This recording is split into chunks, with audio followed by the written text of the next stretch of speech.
Hola, muy buen día. Yo soy Miguel Mascur, de profesión enfermero. Seguramente ya me habrán visto en algunas otras clases anteriores, en las cuales hemos ido avanzando y escalonando en relación a diferentes temas que van a competir en relación a la ventilación mecánica, tanto no invasiva como invasiva. En esta oportunidad nos juntamos para conversar un poco en relación a lo que son las interfaces que vamos a utilizar en la ventilación mecánica no invasiva, o máscara, si quisiéramos llamarlo así, ¿cierto? La mayoría quizás asocia un poquitito más a la máscara utilizada en diferentes tipos de ventilación o de modalidades no invasivas ventilatorias. Dentro de la interfaz, entonces, podemos decir que es un conjunto de dispositivos que se aplican entre el sistema de la ventilación y el paciente. Es decir, la máscara, el filtro, el arnés, la tubuladura, dispositivo respiratorio, válvulas, etc. O sea, todo lo que esté entre el paciente y finalmente este microprocesador ventilatorio que vamos a tener al frente. Interfaces hay todas estas, la verdad. ¿Ya? Tenemos, dependiendo de los proveedores, dependiendo del lugar donde nosotros nos encontremos, dependiendo si un paciente hospitalario, intrahospitalario, o si es de manera o asistido de manera hogareña en casa, hay un sinfín de interfaces. Entonces, la correcta elección de una adecuada interfase paciente-ventilador es esencial en el éxito de la ventilación no invasiva. Si nosotros no nos adecuamos o no encontramos o no utilizamos la interfase adecuada, lo más probable es que llegaremos a una catástrofe de sincronía paciente-ventilador y los parámetros que prefijemos para otorgarle ese pulmón enfermo no se van a lograr. Conseguir la tolerancia y el confort del paciente es un factor clave para el éxito. Y en varios estudios, la intolerancia a la interfase ha sido descrita como una de las principales causas de fracaso de este mismo tipo de terapia. No me acoplé, no me gustó, me hace presiones en lugares inadecuados dentro de la misma cara del paciente. El paciente le va a molestar, no le va a gustar y no se va a adecuar jamás a este tipo de asistencia ventilatoria. La interfase, entonces, es lo que define la ventilación no invasiva. Ninguna interfase ha demostrado ser claramente superior a otra en términos de resultados. Han hecho un sinfín de estudios en los cuales dice utilizaré facial total o full face, utilizaré la performance, utilizaré la nasal. La verdad, no han habido estudios que otorguen mayor diferencia en relación a la tasa de intubaciones y en la mortalidad en relación a la utilización de una u otra interfase. Así que, en todo caso, la elección correcta es determinante para optimizar los resultados y eso va a depender más que nada de los estudios que me van a decir que una es mejor que otra, del paciente con el cual yo me estoy enfrentando, de la anatomía, de la patología por la cual esté cursando aquel paciente y del lugar, obviamente, de donde me encuentro yo trabajando. Entonces tenemos mascarillas de tipo nasales, que son las indicadas en aquellos que tienen situaciones ya estables, que ya tienen permanencia crónica de enfermedades y que tienen aquella enfermedad o síndrome de apnea obstructiva del sueño, ya, o SAO, convencionalmente conocida, en que el paciente coopera, ya se le conoce que tiene una patología crónica de base, por lo general, y no debiese ser, digamos, un paciente respirador bucal, porque tampoco nos va a ayudar con este tipo de ventilación.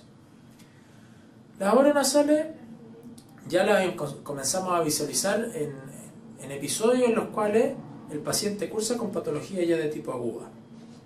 Ya nos escapamos un poquito del paciente crónico, estable, sino cuando ya comenzamos a utilizar este tipo de mascarilla ya nos encontramos con un paciente un poquito más agudo, al igual que la facial total o full face. ¿Cuáles son entonces las características que debería cumplir nuestra mascarilla ideal? O sea, nosotros ya estamos diciendo todo lo que no debería tener, ¿cierto?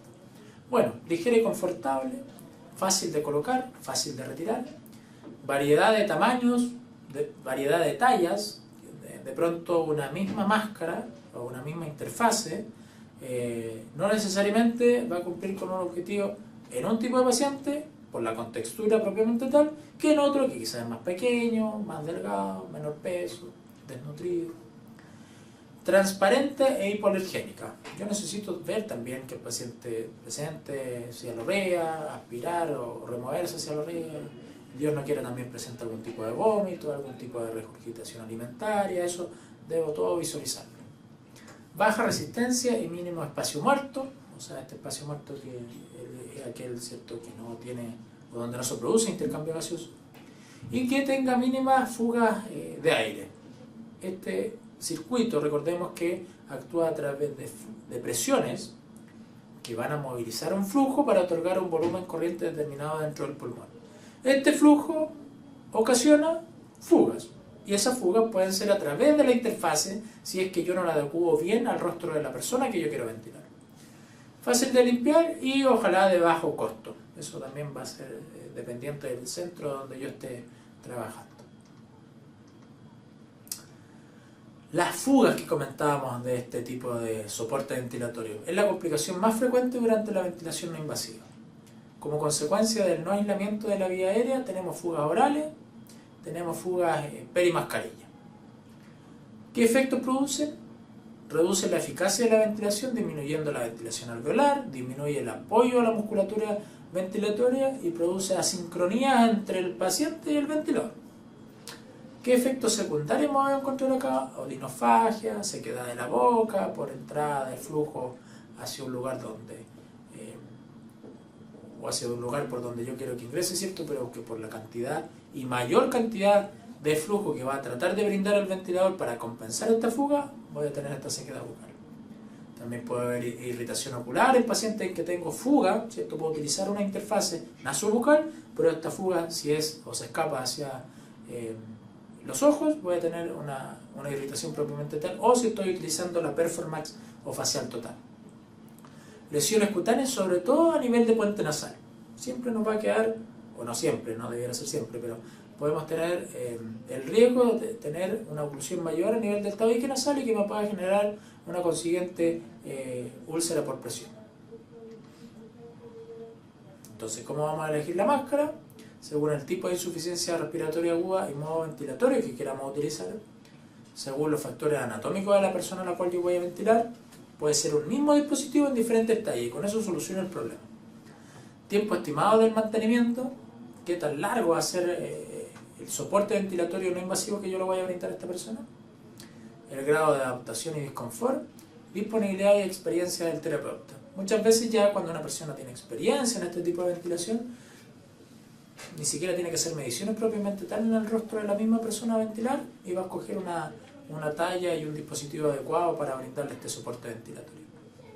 Como vemos acá tenemos, esta es la full face, ¿ya? Es una máscara facial total donde cubre boca, nariz, ojos, toda la cara. Tenemos una nasobucal donde vamos a tener nariz y boca cubierto, y tenemos también un helmet que también a través de este dispositivo podemos brindar un soporte ventilatorio no invasivo a esta persona. Entonces, como le colocamos en esta diapositiva, en esta fotografía, ¿cierto? Ustedes pueden ver una gran variedad de interfaces, de máscaras que podemos utilizar, y eso va a depender, como comentábamos, ¿cierto?, de cuál es la máscara que dispongo, cuál es la máscara que mejor puede soportar el paciente. Se puede llegar a un acuerdo. Hay pacientes que tienen la facilidad de adquirir este tipo de interfaz en relación a la conveniencia y adaptación de la misma interfaz. O sabes que este no me gustó, sufrí no tengo una compatibilidad anatómica entre esta interfaz de la cual dispones tú y la cual estoy utilizando. Conversaremos con varios proveedores que también hay todos estos, que les va a interesar quizás ayudarnos. O sea, independiente del lugar donde trabajemos nosotros, siempre va a existir la posibilidad quizás de por uno u otro medio facilitarnos una mayor gama de interfaces, digamos, para la ventilación no invasiva. Acá tenemos algunas características de las mascarillas, tanto nasales, oronasales o faciales, ¿ya? Donde comentábamos que la oronasal principalmente se utiliza en pacientes que presentan una patología de tipo aguda. La nasal ya es aquella que tiene, digamos, las características de un paciente más bien crónico, y en la full face o facial total, ¿cierto?, tiene indicaciones, por ejemplo, de situaciones agudas y en el tratamiento ya prolongado de la no invasiva, que no han tolerado o no toleran un tipo diferente de interfase o presentan ya lesiones por presión. Muchas veces cuando una interfase nos ocasiona una UPP en determinado lugar producida propiamente por esa interfase, a veces debemos cambiar solamente la interfase debido a esa causa. No es el ideal tampoco, pero suele ocurrir también. Las tubuladuras, que otro de los dispositivos que tenemos entre el paciente y el ventilador, ya tenemos de rama única y rama doble. Los de rama única necesitamos una salida expiratoria necesaria, ya sea en la tubuladura propiamente tal o en la mascarilla, para evitar la reinhalación de CO2. Yo, si utilizo un circuito cerrado, o sea, esta tubuladura, si no tuviera esta rama expiratoria y tampoco lo tuviera la interfase, yo estaría reinhalando el CO2 que exhalo, ¿ya? Entonces yo necesito un puerto exhalatorio, tanto o en la máscara o en la tubuladura. Por eso también tener mucho ojo, que dentro de los cuidados que debemos tener con esto, es no ocluir esta salida expiratoria, ¿ya? Porque muchas veces se hace, estoy teniendo fuga, se le coloca un tapón a esa salida expiratoria, y esa salida expiratoria finalmente tiene un propósito, tiene, digamos, la finalidad de ayudarnos a exhalar este CO2 producido por nosotros mismos. Debe utilizarse también un filtro antibacteriano que se coloca a la salida del flujo principal de la máquina, ¿ya? Reduce el riesgo de contaminación bacteriana, se renueva entre uno y otro paciente, y el ideal es que tengan baja resistencia al flujo que le va a brindar al paciente. Podemos también tener o contar, digamos, en relación a la válvula antiasfixia, que es el orificio que se ocluye con una lengüeta cuando el aire pasa a través del circuito y se abre cuando cae el flujo, ya sea por fallo corriente, desconexión, dejando el orificio abierto al aire ambiente. ¿Para qué nos va a servir esto? Si nosotros, los ventiladores actuales vienen con batería, pero esa batería o se agota, o los anteriores a esta nueva gama de ventiladores definitivamente no traen batería. Entonces, al desconectar este ventilador o no se va a producir ciclado del mismo, no me va a brindar soporte ventilatorio, y esta persona, si yo no la tengo monitorizada, si yo no estoy a la cabeza de este paciente, se me puede asfixiar sin esta válvula antiasfixia. Por eso es que es imprescindible que la tenga. Podemos utilizar humidificadores, sí, ya estos calientan e incrementan la humedad en el aire inspirado, haciendo más fisiológica la ventilación, y están indicados en pacientes que requieren no invasiva de manera prolongada y pacientes con abundantes secreciones. Ya cuando yo tengo un paciente en el cual a veces tengo algún tipo de secreciones que de manera espesa y que quiero fluidificar este tipo de secreciones, no sería inadecuado optar por colocarle un humidificador. Puede ser de tipo pasivo, o los que son quizás mayormente utilizados son aquellos de tipo activo, donde me van a brindar una temperatura prefijada por mí, eso utilizan una base calefactora, y a una humedad también producida por esta temperatura que yo programé. Entonces, estos modificadores activos en pacientes que utilizan ventilación no invasiva son los más comúnmente conocidos y utilizados. ¿Ya? ¿Qué debemos tener en cuenta entonces cuando nosotros utilizamos una interfaz en la ventilación no invasiva?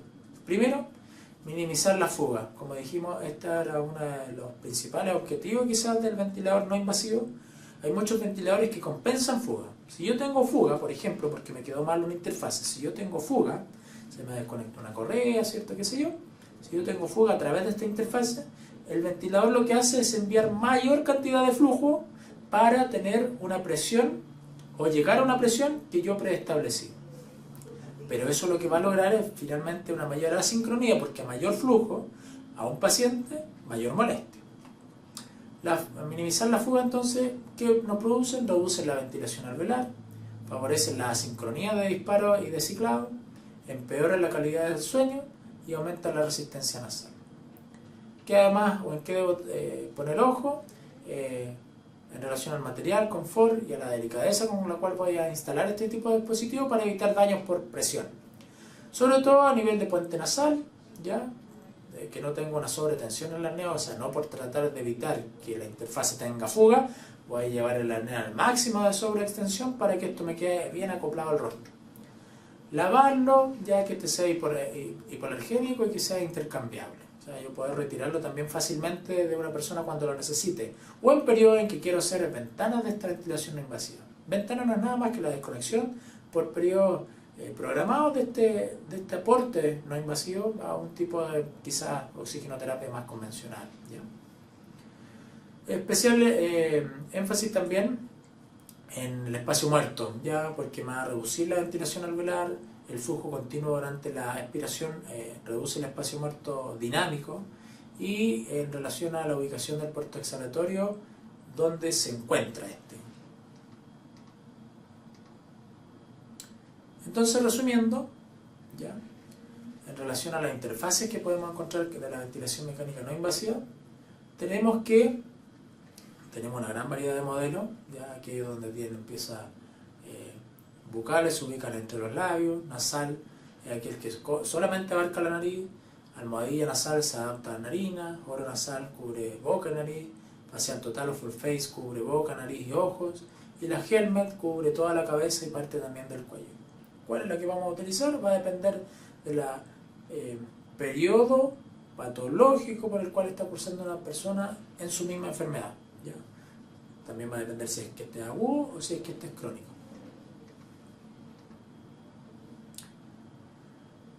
¿Cuándo utilizamos nosotros las interfaces orales?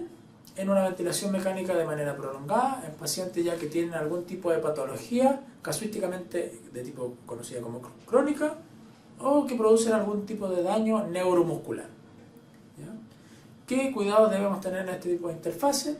¿Ya? Aquí podríamos estimular el reflejo nauseoso, la salivación excesiva, uso prolongado, puede provocar también deformidades odontofaciales. Este tipo de dispositivos lo utilizamos mayormente en pacientes crónicos que entonces tienen algún tipo de patología neuromuscular, más bien en casa. Las nasales o almohadillas las utilizamos en una falla respiratoria crónica, en aquellos pacientes que puedan tener también alguna falla neuromuscular o que puedan tener este síndrome de apnea obstructiva del sueño. ¿Qué ventajas tiene?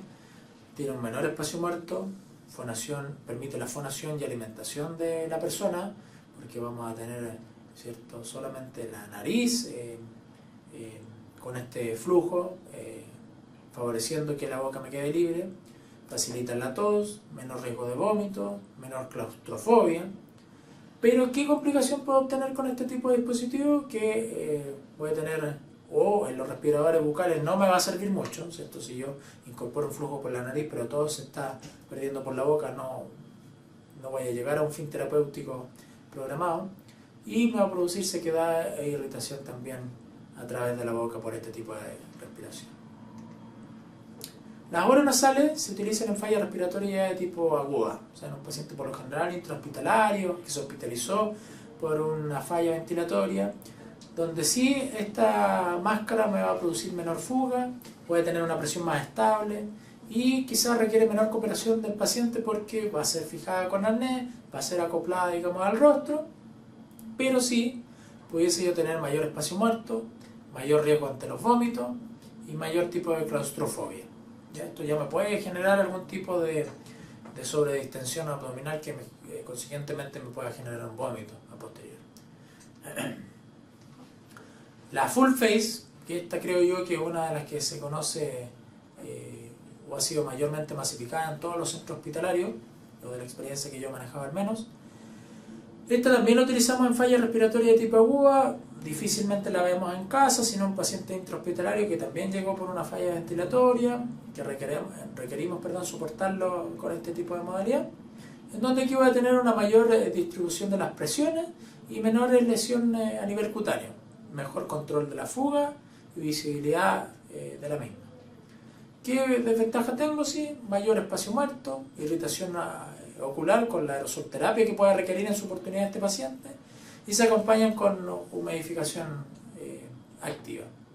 Además, por ser un circuito que va a englobar ciertos ojos, nariz y boca, no es infrecuente que genere claustrofobia en pacientes que además padecen de este tipo de patología basal.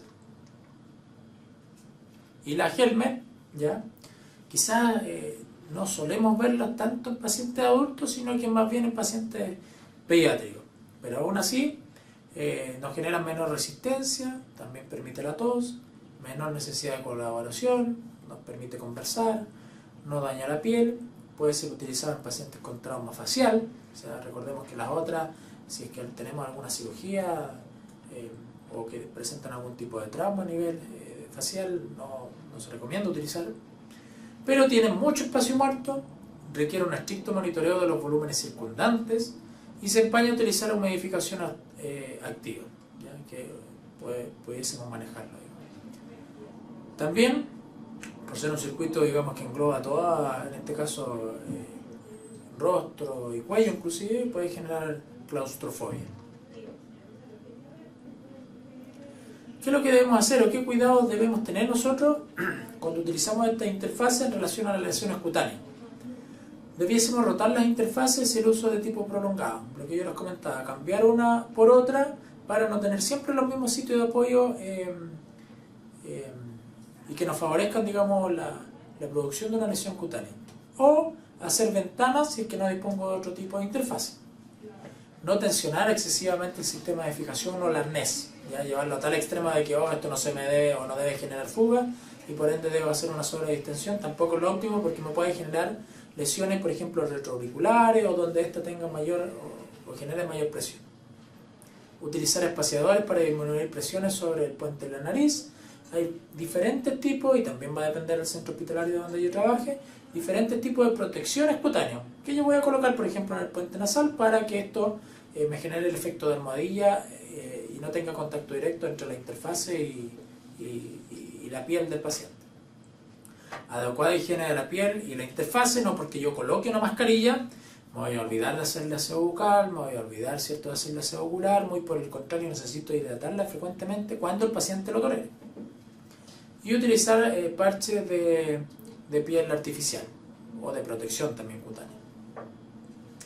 Con esto hemos conversado, ¿cierto?, en relación a la gran variedad y gama de interfaces que existen y que podemos utilizar, y eso va a depender bastante del paciente al cual estemos tratando y del lugar donde yo me encuentro. Muy importante, sí, como les comentábamos ahora en la última diapositiva, que no al instalar esta ventilación mecánica no va a haber mejoramiento, al ver yo mejoramiento de parámetros gasométricos y clínicos, desligarme de este paciente, muy por el contrario, tener un constante monitoreo, no solamente del monitor y ventilador, sino que del paciente.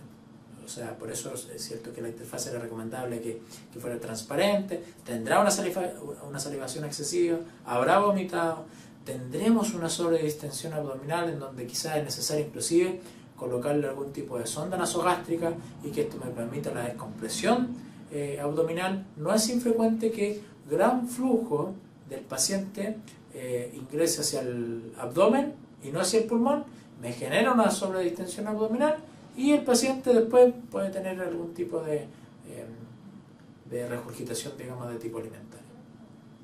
Esperemos que esta clase haya sido de ayuda para ustedes. No duden cualquier cosa, consultarnos a través de la página, si es que han quedado con alguna duda, o si es que requieren algún tipo de material complementario, si es que deciden comentarnos en relación también a su lugar de trabajo. Para nosotros es muy importante tener una mayor gama y variedad, ¿cierto?, de historias, de lugares, y así también expandir este conocimiento al resto de los estudiantes. Que estén muy bien. Hasta luego.